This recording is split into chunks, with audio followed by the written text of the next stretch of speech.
Good morning students, I am Garima Sharma. I welcome you in this class.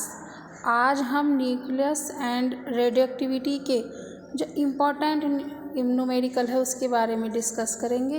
ये numerical चाहे class 12th का exam हो, आपका BSc 6M का एग्ज़ाम हो, ये कोई भी कॉम्पिटिटिव एग्ज़ाम है, सभी में देखने को मिलता है.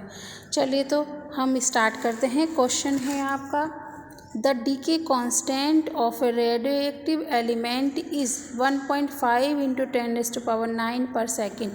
Its mean life in second will be.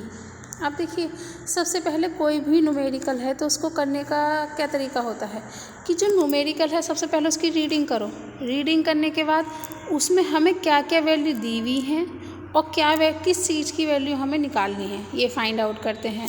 तो देखिए इसमें क्या दे रखा है, द डीके कांस्टेंट. क्या दे रखा है? The decay constant of radioactive element. तो डीके कांस्टेंट का मतलब क्या है कि हमारे पास किसकी वैल्यू है? लैम्डा की वैल्यू है. किसकी वैल्यू है? लैम्डा की वैल्यू. और कितनी है? 1.5 इंटू 10⁻⁹ पर सेकेंड. क्या है? लैम्डा की वैल्यू है कितनी है? 1.5 इंटू 10⁻⁹ सेकेंड. और फिर आगे क्या दिया है? It's mean life in second. तो पूछा क्या है उसने कि मीन लाइफ बताओ. और मीन लाइफ को किससे डिनोट करते हैं? हम टाउ से डिनोट करते हैं. तो समझ में आ गया. क्वेश्चन को पहले रीड करना है. रीड करने के बाद ये फाइंड आउट करना है कि इसमें हमें क्या गिवन है और क्या वो पूछ रहा है. तो गिवन क्या है? इसमें हमें लैम्डा की वैल्यू गिवन है. लैम्डा को क्या बोलते हैं? डीके कांस्टेंट बोलते हैं. अब वैल्यू कितनी दी हुई है? 1.5 इंटू 10⁻⁹. और पूछा क्या है हमसे? Mean life in second. Mean life का मतलब होता है टाउ. टाउ की वैल्यू पूछिए और हमें पता है कि टाउ क्या होता है? Tau is equal to 1/λ. ये रिलेशन है, ये आपको लर्न करना है. ये गिवन नहीं है, ये आपको क्या करना है? लर्न करना है कि टाउ इज इक्वल टू क्या होता है? 1/λ. और यहाँ पे टाउ क्या है? मीन लाइफ है. और लैम्डा क्या है? डीके कांस्टेंट है. अब चलिए हम इसको सॉल्व कर देते हैं. तो देखिए सॉल्व के टाउ इज इक्वल टू 1/λ है, तो 1/λ. लैम्डा की वैल्यू क्या देखिए? 1/1.5 इंटू 10⁻⁹. ठीक है. अब देखिए जो वैल्यू, अब क्या करते हैं हम? जब पॉइंट हटाते तो ऊपर 0 बढ़ा देते हैं 1. लेकिन क्या है? 10 जो है छोटा है 15 से, तो हम क्या करेंगे? यहाँ पर 10⁻⁹ है तो क्या होगी? इसको ऊपर ले जाएंगे तो माइनस का क्या हो जाएगा? प्लस. तो हमने 8 ले लिया है और 1 0 हम क्या लगाएंगे? इसके साथ लगाएंगे अपने न्यूमेरिकल को सॉल्व करने के लिए. अपॉन में क्या हो गया? 15. जब आप 15 से डिवाइड करोगे 100 को तो क्या आएगा? 15 6 96. तो क्या 15 6 तो क्या आएगा आपका आंसर? 6.67. आप इसको सॉल्व कर लीजिएगा, ईजी है ये कैलकुलेशन. क्या है? 10⁸ सेकेंड. आंसर किस में आएगा? सेकेंड. आंसर किस में आएगा? सेकेंड. ठीक है. आई होप कि आपको ये समझ में आ गया होगा. आपका न्यूमेरिकल क्लास 12th BSc और कोई भी क्लास है आपकी BSc MSc तक की, उसमें मैथ और फिजिक्स से रिलेटेड आपकी जो भी क्वेरी है आप कमेंट करके पूछ सकते हैं. आपके कमेंट का रिप्लाई ज़रूर होगा. चलिए अब हम नेक्स्ट क्वेश्चन देखते हैं. नेक्स्ट क्वेश्चन है आपका, the half life of radium is 1600 years.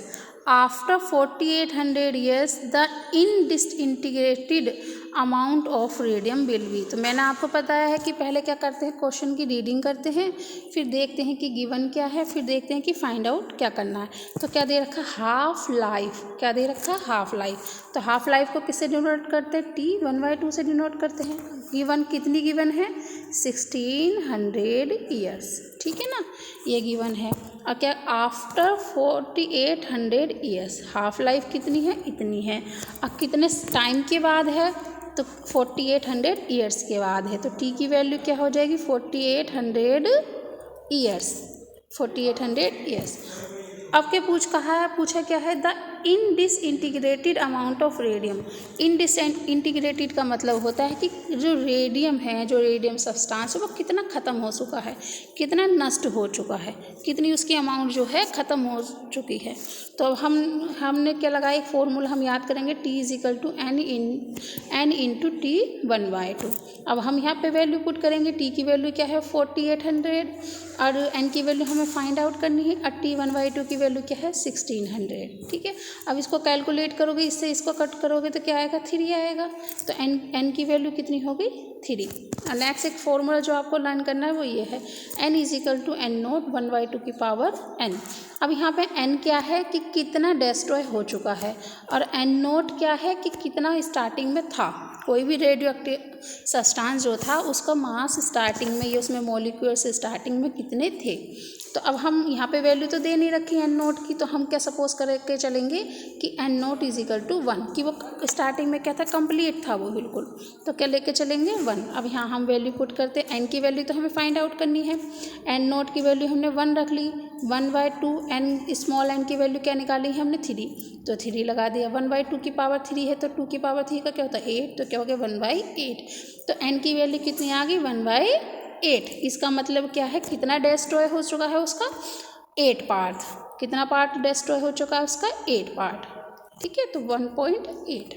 तो मैं आशा करती हूँ कि आप सभी को ये समझ में आया हो न्यूमेरिकल, और ऐसे ही न्यूमेरिकल मैं आगे आपके लिए अगली क्लास में लेकर आऊँगी। Thank you.